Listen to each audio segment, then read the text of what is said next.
जी बच्चों, अब हम देख रहे हैं elastic collision in two dimension. Similarly elastic collision ऐसा कोलिजन जिसमें मोमेंटम और काइनेटिक एनर्जी कंजर्व रहते हैं। अब केस इस तरह के हमारे पास कि दो बॉल्स हैं, फर्स्ट मास m1 है, उसकी वेलोसिटी v1 है, सेकंड का मास m2 velocity v2। Before collision दोनों की वेलोसिटी जो है वो x के अलोंग है, ठीक है। m1 भी इस तरफ मूव कर रहा है और v1 भी इस तरफ मूव कर रहा है। लेकिन अब इनका कोलिजन होना है। कोलिजन अब इनका जो है वो हेड ऑन नहीं होगा, ठीक है ना। हेड ऑन मतलब बिल्कुल m1 जाके उसके मिड में नहीं टकराएगा m2 के, बल्कि वो उसको एक साइड पे कट करेगा, एक साइड से, ठीक है ना। यानी इसको आके इस कोने में हिट करेगा। जब यहाँ पे हिट करेगा तो आप खुद सोचें तो मैस m1 यहाँ से हिट करके कहाँ जाएगा, इधर जाएगा ना। ये देखिए आ गया कोलिजन के बाद। और मैस m2 को जब यहाँ से हिट करेगा तो ये इधर जाएगा। ये आ गया हमारे पास मैस m2। मैंने कोशिश की ब्लू से जो है वो मैस m2 बनाने की और रेड वाले से मैस m1 बनाने की, ताकि आपको थोड़ा सा कंफ्यूजिंग ना लगे। ओके, अब जो मैस m1 था जब उसने मूव करना शुरू किया आफ्टर कोलिजन, तो उसने एंगल जो बनाया एक्स एक्सिस के साथ वो कौन सा है, θ1, और मैस m2 का एंगल कितना है, θ2। अब हम देखेंगे इनका मोमेंटम बिफोर कोलिजन और आफ्टर कोलिजन। बस आप ये ध्यान में रखिएगा कि टकराने से पहले उनकी वेलोसिटी सिर्फ और सिर्फ एक्स के अलोंग है, वाई के अलोंग नहीं है बिल्कुल भी। लेकिन टकराने के बाद उनकी वेलोसिटी जो है वो इस तरह होगी, ये देखें, एक्स के अलोंग भी है और वाई के अलोंग भी है, क्योंकि आपने पढ़ा था जो वेक्टर होते हैं उनके कंपोनेंट्स बन जाते हैं। तो ये जो वेलोसिटी है इसके दो कंपोनेंट्स बन जाएंगे, एक एक्स के अलोंग और वाई के अलोंग v2 प्राइम का। सिमिलरली v1 प्राइम के भी दो कंपोनेंट्स बनेंगे, एक एक्स के अलोंग और एक वाई के अलोंग। तो जो एक्स के अलोंग कंपोनेंट है वो कौन सा होता है, वो होता है v1 प्राइम cos θ1, क्योंकि यहाँ पे एंगल 1 है। और जो y के अलोंग कंपोनेंट होगा वो कौन सा होगा, v1 prime sin θ1। Okay, similarly v2 prime का x के अलोंग जो कंपोनेंट होगा v2 प्राइम cos θ2, क्योंकि एंगल इसका θ2 है। और जो y के अलोंग कंपोनेंट होगा वो कौन सा होगा, v2 प्राइम sin θ2। ये हैं उसके कंपोनेंट्स अलोंग x एक्सिस और अलोंग y एक्सिस। अब हम पहले देखते हैं इसका momentum along x axis. Along x axis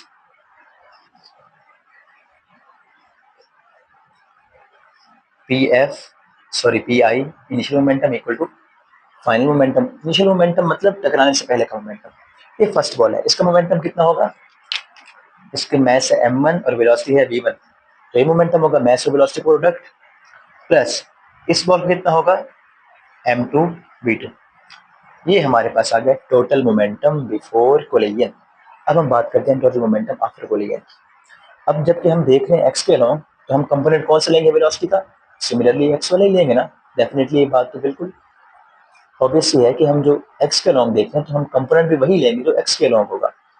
तो फर्स्ट बॉल का हो जाएगा momentum m1 v1 prime cos θ1।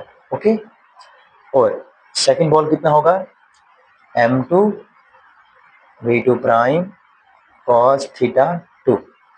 ये हमने उन दोनों के एक्स वाले कंपोनेंट्स ले लिए, दोनों बॉल्स के। ओके, ये है टोटल मोमेंटम बिफोर कोलिजन और ये है total momentum after collision. Okay, अब हम देखेंगे इनका momentum along Y axis. Along Y axis, so Y axis के अलोंग देखिएगा, पहले हम देखेंगे PI इनिशियल मोमेंटम, फिर हम देखेंगे PF final momentum. Initial momentum, first ball का वाई के अलोंग मोमेंटम ये कितना होगा। मैं पहले बता चुका हूँ आपको कि जो फर्स्ट बॉल है उसकी वेलोसिटी सिर्फ और सिर्फ एक्स के अलोंग है, तो उसका मोमेंटम भी एक्स के अलोंग ही होगा। तो वाई के अलोंग उसका मोमेंटम कितना हो जाएगा, 0। इस बॉल का वाई के अलोंग मोमेंटम कितना है, 0। सिमिलरली इस बॉल का बिफोर कोलिजन एक्स वाई के अलोंग मोमेंटम 0। तो initial momentum along Y axis कितना है, 0 है। अब आते हैं टकराने के बाद फाइनल मोमेंटम।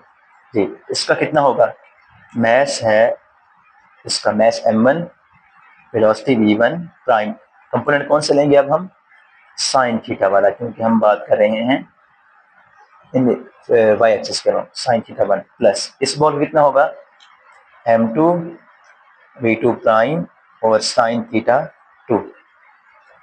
ये हमारे पास बन गया 0 + 0, तो एक दफा इसको 0 लिख दें। ये हमारे पास बन गया जी momentum along Y axis. Before collision और ये है आफ्टर कोलिजन। जी, अब हम बात करते हैं काइनेटिक एनर्जी की। क्योंकि हम इलास्टिक कोलिजन पढ़ रहे हैं तो यहाँ पे काइनेटिक एनर्जी भी कंजर्व रहेगी। तो काइनेटिक एनर्जी की बात करते हैं। Kinetic energy initial equal to kinetic energy final. जैसा कि हम जानते ही हैं, काइनेटिक एनर्जी जो है वो एक स्केलर क्वांटिटी है, इसके कोई कंपोनेंट्स वगैरह नहीं होंगे। ओके, तो इनिशियली क्या होगी फर्स्ट ऑफ ऑल की काइनेटिक एनर्जी 1/2 m1 v1 का स्क्वायर प्लस इस बॉल की 1/2 m2 v2 का स्क्वायर। ये हमारे पास आ गई total kinetic energy before collision. टकराने से पहले इस बॉल की काइनेटिक एनर्जी, टकराने से पहले इस बॉल की काइनेटिक एनर्जी। ओके, अब हम बात करते हैं आफ्टर कोलिजन की।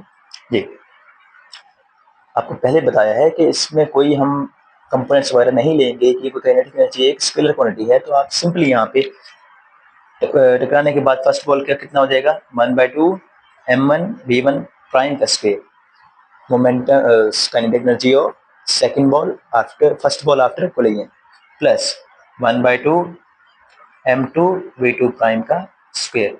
ये है हमारे पास kinetic energy of second ball after collision. तो ये भी आपस में क्या रहेंगी, कंजर्व रहेंगी। मीन्स के काइनेटिक एनर्जी इनिशियल टकराने से पहले की और काइनेटिक एनर्जी फाइनल टकराने के बाद की, दोनों आपस में क्या रहेंगी, इक्वल रहेंगी। तो ये हमारा टॉपिक यहाँ पे कंक्लूड हो गया।